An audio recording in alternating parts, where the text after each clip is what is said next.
Lepo pozdravljeni. Današnja tema je, kako razlagati snov, da otrok lažje razume in sledi. Tile pristopi oziroma principi, ki jih bom razložila, so tudi ta steber, ki mu jaz rečem novo razumevanje pri gradnji učne hiše Znam. Torej, gre za to, da če otrok najprej snov dobro razume, potem seveda lažje rešuje vaje.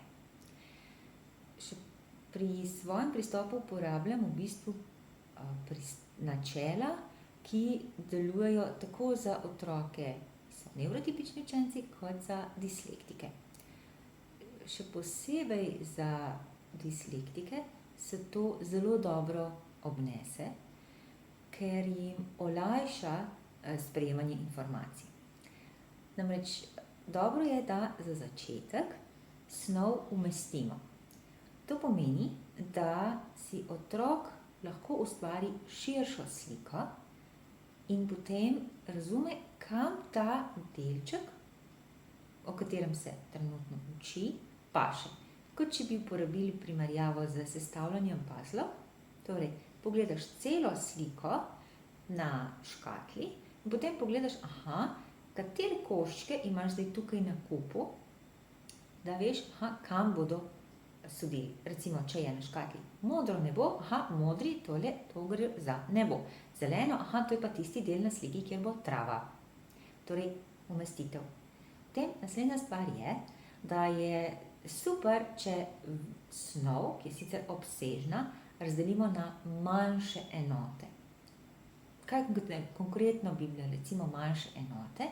Če vzamemo za primer učenje slovničnega časa, dobro je, da ne predelamo vsega naenkrat. Intrdilne, nikalne stavke, vprašanja, posebnosti, kratke odgovore in tako, ampak da je ena enota, recimo samo kdaj se določen slovnični čas uporablja in recimo potem trdilni stavki. In potem tisto, kar je super, je, da se novo znanje vedno povezuje že s starim.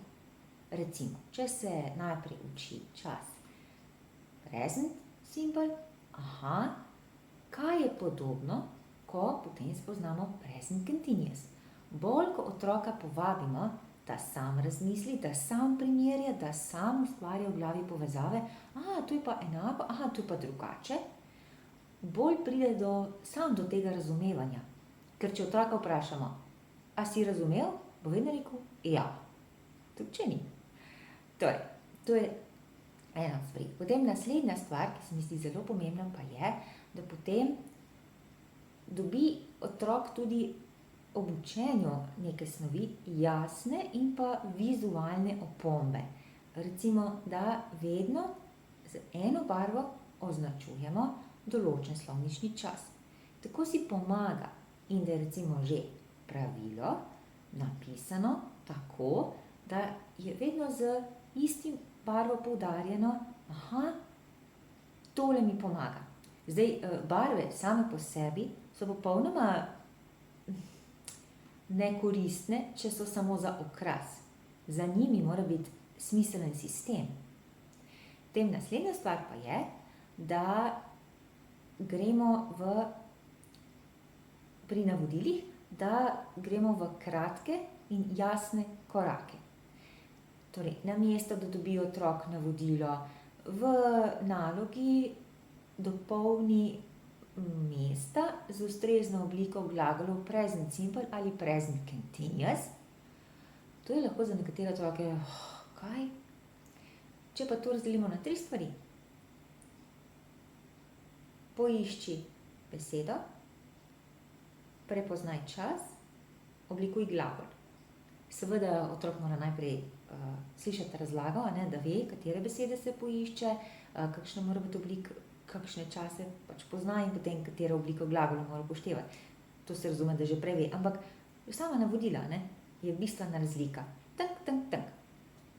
In potem, ko je ta snov tako predstavljena, da jo razume, je izredno pomembno, da gre konkretno na vajo In najprej jaz pokažem, kako razmišljam, da pridem do rešitve, potem gremo skupaj in potem naredi otrok sam. In ob tem, ko naredi otrok sam, dobi povratno informacijo, direktno, takoj. Okej, ja, je prav, ne, ni prav. In če ni prav, kaj je treba upoštevati? In gremo spet nazaj do tega, da ali si recimo včasih, a si pogledal osebo, a si upošteval, ali recimo present simple, da mora dobiti s ali pa es ali pa ies. Okej, če nisi, kaj zdaj veš za naslednjič? Torej pri tem stebru novega razumevanja se stvar preplete potem s tem naslednjim stebrom, ko sem ga že razlagala, aktivna vaja. Če imate doma recimo otroka, ki ga sami učite angleščino, če boste uporabili karkoli od tega za začetek, mu lahko že kar precej olajšate delo. To je to za danes. Še nekaj videov je, ki se smiselno navezujejo na tega, tako da vabljeni k ogledu. In krasen dan želim. Adijo!